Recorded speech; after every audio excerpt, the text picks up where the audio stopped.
Queso Blanco, queso fresco, frying cheese, semi-soft white cheese, paneer. It's all the exact same thing. And today I'm gonna show you how simple it is to make this delicious white cheese at home. So the first thing we need is a gallon of whole milk. Actually, if it's expired, the better. And we're gonna pour that into this hot pot that's not hot.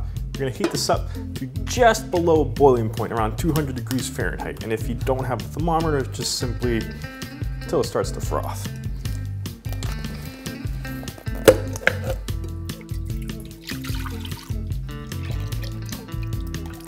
Splatter everywhere.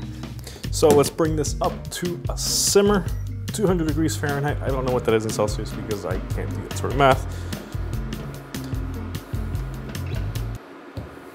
If I could figure this thing out. 8 power seems good. So while this is cooking, I'm going to tell you a little bit about the cheesecloth we're going to use. Now this is a very tight weave cheesecloth that it's basically a big square. You want this because we're going to put it over our colander.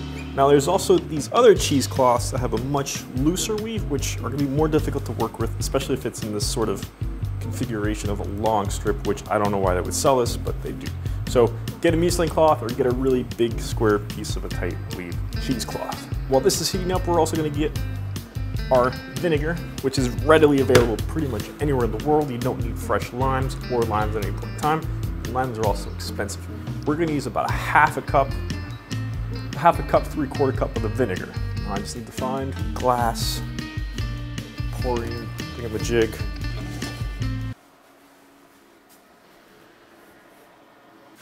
Towel.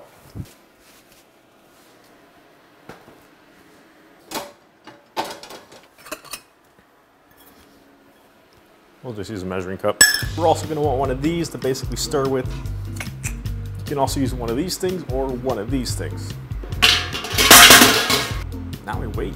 Now I'm also going to use a meatloaf pan for packing my cheese because I want to make a nice squared log. You don't need to do this, but let's see how it works. I'm going to use this to press down on it.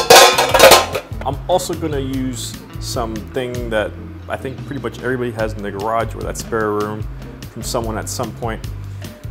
Let me grab it. These are 2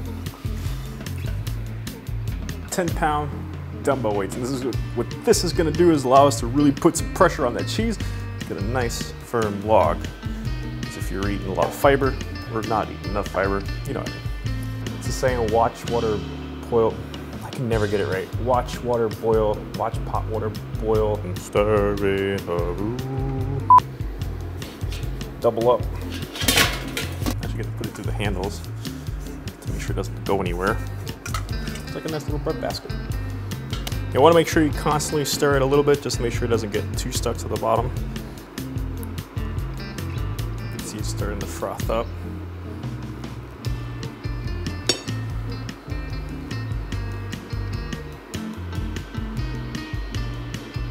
So what we're going to do now is we're going to add the vinegar. About a half a cup per half gallon.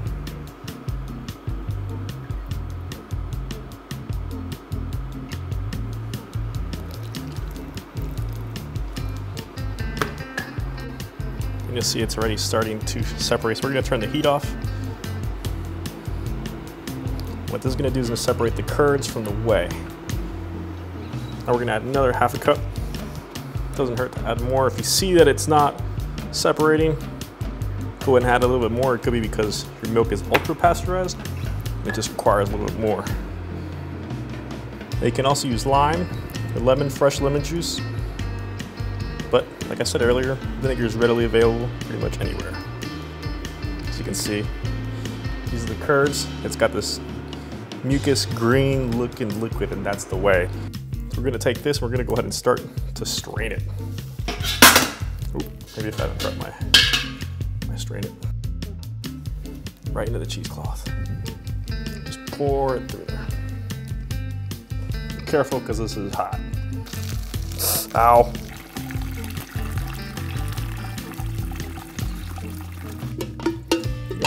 Cheese. Now, since we used vinegar to cut this and curdle this, we're going to pour some hot water over this just to get that flavor out of the cheese curds that we have.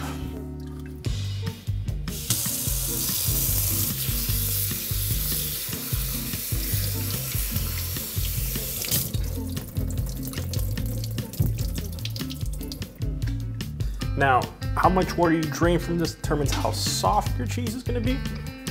I'm aiming for more of a firmer cheese, so I'm gonna go ahead and drain a lot of it. So we have our cheesecloth. Just gonna kind of drop our colander into the pot. Gonna bring this up like this, to a ball. Just slowly squeeze out liquid. Go ahead and pull this thing out. It's hot, be careful. As you can see, there's a lot of water in there. Set this aside. So here I have my trusty meatloaf pan with the drip. Here's our cheese. So go ahead and just add some salt here. Mix it up with a spoon. So now this is mixed, fold this over, kind of squish it in. Put this pan on top, keep some aluminum foil over this, protect it, and then my 10-pound weights. And this is gonna make it nice and firm. Just let it sit out so it cools off about 30 minutes, an hour. You can put it in the fridge, but I don't really feel like putting barbells, weights in the fridge. So I'm gonna let it sit here, and I might even put more weight on top of it. I want this real nice and firm. Another 25. Yeah, that's what I'm talking about. So we're gonna let this sit here for an hour and wipe. So it's been an hour. Let's see what our cheese looks like. Why does that 25-pound feel so heavy?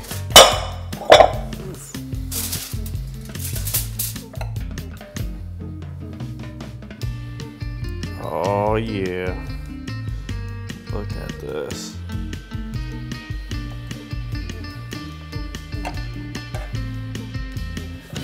So we have some water in here, but we have our beautiful cheese. Let's move this out of here. Look at that. Take a piece off the side. So good. So if you want more of a frying cheese, add a little bit more salt. Have it be on the salty side. It's gonna be a lot firmer, a lot less moist, and it'll really fry really well. Or you can add less weight to it. That'll make a much more crumbly cheese. If you don't have 25, 40 pounds of barbell weights laying around, go ahead and put it on a plate, put a pot on top of it, fill that with water, or just put your cutting board and have a baby sit on top of it. I don't know. If you like this video, hit that like button, subscribe, follow me, Black Tie Kitchen, across social media, blacktieKitchen.com for this recipe and more. Until next time, get out and cook. Some people you can use. Some people online say stuff is good for your hair.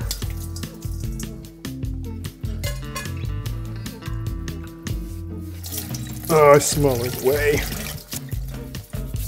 It's so hot. It's like a hot shower. It's actually kind of refreshing. I don't know where I'm going with this cheese, but God, this is good.